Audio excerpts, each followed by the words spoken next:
Código Civil.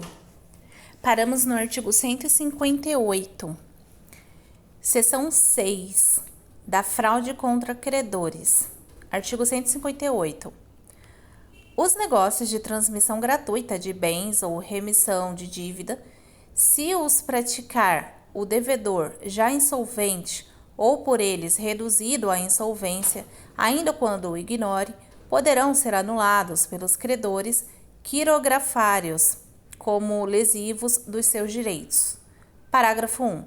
Igual direito assiste aos credores cuja garantia se tornar insuficiente. Parágrafo 2. Só os credores que já o eram ao tempo daqueles atos podem pleitear a anulação deles. Artigo 159. Serão igualmente anuláveis os contratos onerosos do devedor insolvente, quando a insolvência for notória ou houver motivos para ser conhecida por outro contratante. Artigo 160. Se o adquirente dos bens do devedor insolvente ainda não tiver pago o preço e este for aproximadamente o corrente, desobrigar-se-á depositando-o em juízo com a citação de todos os interessados. Parágrafo único.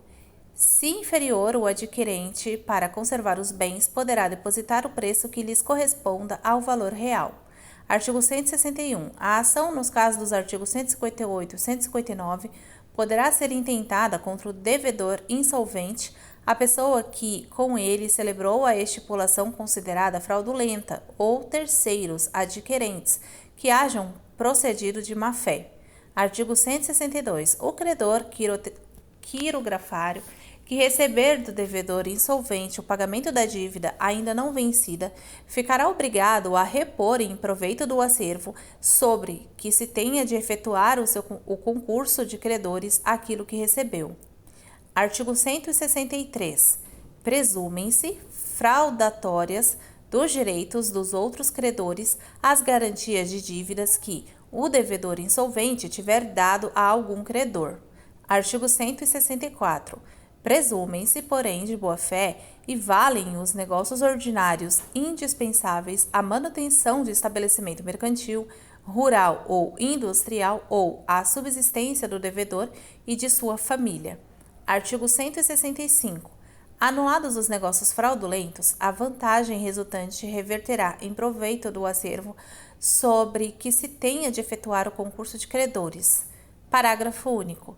Se esses negócios tinham por um único objeto atribuir direitos preferenciais mediante hipoteca, penhor ou anticrese,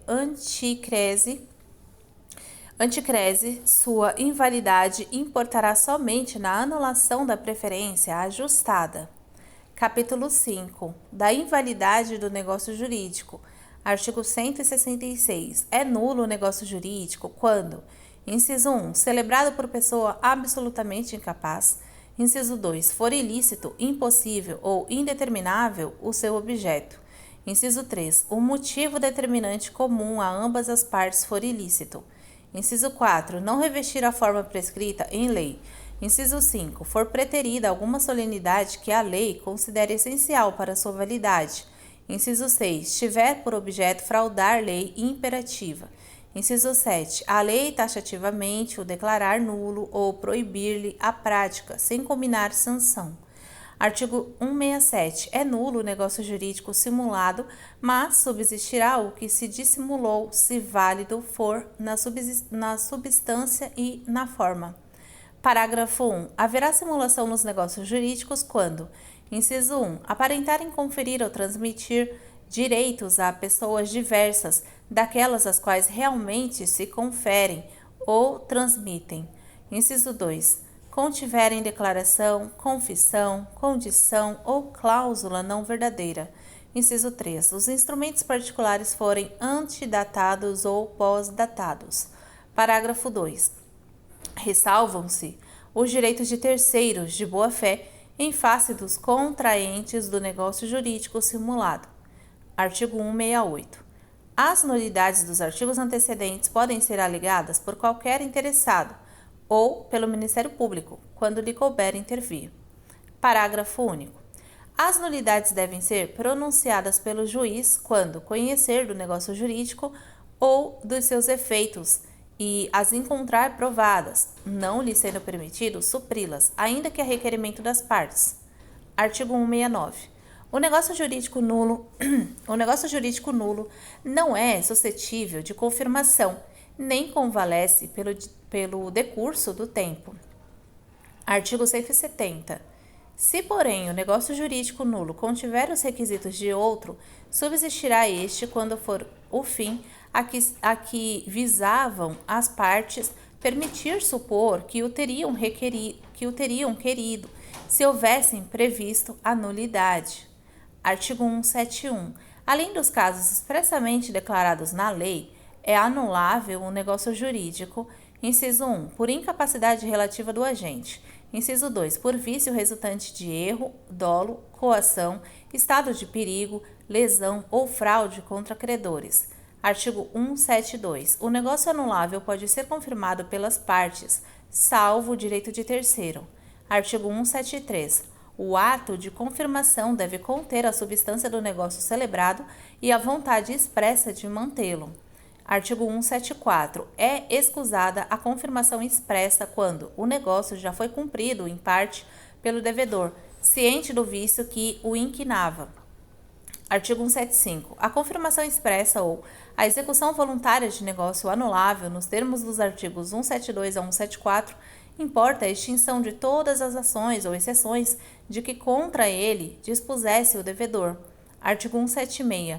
Quando a anulabilidade do ato resultar da falta de autorização de terceiro, será validado se este a der posteriormente. Artigo 177.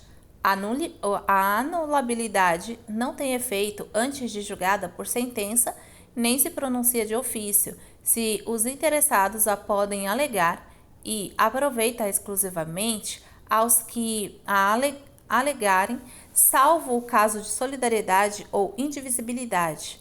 Artigo 178. É de 4 anos o prazo de decadência para pleitear-se a anulação do negócio jurídico contado. Inciso 1. No caso de coação, do dia em que ela cessar. Inciso 2. No de erro, dolo, fraude contra credores, estado de perigo ou lesão, no dia em que realizou o negócio jurídico. Inciso 3. No de atos de incapazes, do dia em que cessar a incapacidade. Artigo 179. Quando a lei dispuser que determinado ato é anulável, sem estabelecer prazo para pleitear-se a anulação, será este de 2 anos a contar da data da conclusão do ato. Artigo 180. O menor entre 16 e 18 anos não pode, para eximir-se de uma obrigação, invocar a sua idade se dolosamente a ocultou quando inquirido pela outra parte ou se no ato de obrigar-se declarou-se maior. Artigo 181. Ninguém pode reclamar o que por uma obrigação anulada pagou a um incapaz, se não provar que reverteu em proveito dele a importância paga. Artigo 182. Anulado o negócio jurídico, restituir-se-ão as partes ao estado em que antes dele se achavam, e não sendo possível restituí-las, serão indenizadas com o equivalente. Artigo 183. A invalidade do instrumento não induz a do negócio jurídico, sempre que este puder provar-se por outro meio. Artigo 184. Respeitada a intenção das partes, a invalidade parcial de um negócio jurídico não o prejudicará na parte válida, se esta for separável. A invalidade da obrigação principal implica a das obrigações acessórias, mas a destas não induz da obrigação principal. Título 2. Dos atos jurídicos lícitos. Artigo 185. Aos atos jurídicos lícitos que não sejam negócios jurídicos, aplicam-se no que couber as disposições do título anterior. Título 3. Dos atos ilícitos. Artigo 186. Aquele que por ação ou omissão voluntária, negligência ou imprudência, violar direito e causar dano a outrem, ainda que exclusivamente moral, comete ato ilícito. Artigo 187. Também comete ato ilícito o titular de um direito que, ao exercê-lo, excede manifestamente os limites impostos pelo seu fim econômico ou social, pela boa-fé ou pelos bons costumes. Artigo 188. Não constituem atos ilícitos, inciso 1, os praticados em legítima defesa ou no exercício regular de um direito reconhecido. Inciso 2, a deterioração ou destruição da coisa alheia ou a lesão à pessoa a fim de remover perigo iminente. Parágrafo único. No caso do inciso 2, o ato será legítimo somente quando as circunstâncias o tornarem absolutamente necessário, não excedendo os limites do indispensável para a remoção do perigo. Título 4. Da prescrição e da decadência. Título 1. Da prescrição. Seção 1. Disposições gerais. Artigo 189. Violado o direito, nasce para o titular a pretensão a que se extingue, pela prescrição nos prazos a que aludem os artigos 205 e 206. Artigo 190. A exceção prescreve no mesmo prazo em que a pretensão. Artigo 191. A renúncia da prescrição pode ser expressa ou tácita, e só valerá sendo feita sem prejuízo de terceiro depois que a prescrição se consumar. Tácita é a renúncia quando se presume de fatos do interessado incompatíveis com a prescrição. Artigo 192. Os prazos de prescrição não podem ser alterados por acordo das partes. Artigo 193. A prescrição pode ser alegada em qualquer grau de jurisdição pela parte a quem aproveita. Artigo 194 foi revogado. Artigo 195. Os relativamente incapazes e as pessoas jurídicas têm ação contra os seus assistentes ou representantes legais que derem causa à prescrição ou não a alegarem oportunamente. Artigo 196. A prescrição iniciada contra uma pessoa continua a correr contra o seu sucessor. Seção 2. Das causas que impedem ou suspendem a prescrição. Artigo 197. Não corre a prescrição, inciso 1, entre os cônjuges na constância da sociedade conjugal. Inciso 2, entre ascendentes e descendentes durante o poder familiar. Inciso 3, entre tutelados ou curatelados e os seus tutores ou curadores durante a tutela ou curatela. Artigo 198. Também não corre a prescrição, inciso 1, contra os incapazes de que trata o artigo 3. Inciso 2. Contra os ausentes do país em serviço público da União, dos Estados ou dos municípios. Inciso 3. Contra os que se acharem servindo nas Forças Armadas em tempo de guerra. Artigo 199. Não corre igualmente a prescrição. Inciso 1. Pendendo condição suspensiva. Inciso 2. Não estando vencido o prazo. Inciso 3. Pendendo a ação de evicção. Artigo 200. Quando a ação se originar de fato que deva ser apurado no juízo criminal, não ocorrerá a prescrição antes da respectiva sentença definitiva. Artigo 201. Suspensa a prescrição em favor de um dos credores solidários, só aproveitam os outros se a obrigação for indivisível. Seção 3. Das causas que interrompem a prescrição. Artigo 202. A interrupção da prescrição, que somente poderá ocorrer uma vez, dar-se-á, inciso 1, por despacho do juiz, mesmo incompetente, que ordenar a citação, se o interessado a promover no prazo e na forma da lei processual. Inciso 2, por protesto nas condições do inciso antecedente. Inciso 3, por protesto cambial. Inciso 4, pela apresentação do título de crédito em juízo de inventário ou em concurso de credores. Inciso 5, por qualquer ato judicial que constitua em mora o devedor. Inciso 6, por qualquer ato inequívoco, ainda que extrajudicial, que importe reconhecimento do direito pelo devedor. Parágrafo único. A prescrição interrompida recomeça a correr da data do ato que a interrompeu ou do último ato do processo para interromper. Artigo 203. A prescrição pode ser interrompida por qualquer interessado. Artigo 204. A interrupção da prescrição por um credor não aproveita os outros. Semelhantemente, a interrupção operada contra o codevedor ou seu herdeiro não prejudica aos demais coabrigados. Parágrafo 1. A interrupção por um dos credores solidários aproveita os outros, assim como a interrupção efetuada contra o devedor solidário envolve os demais e seus herdeiros. Parágrafo 2. A interrupção operada contra um dos herdeiros do devedor solidário não prejudica os outros herdeiros ou devedores, senão quando se trate de obrigações e direitos indivisíveis. Parágrafo 3. A interrupção produzida contra o principal devedor prejudica o fiador. Seção 4. Dos prazos da prescrição.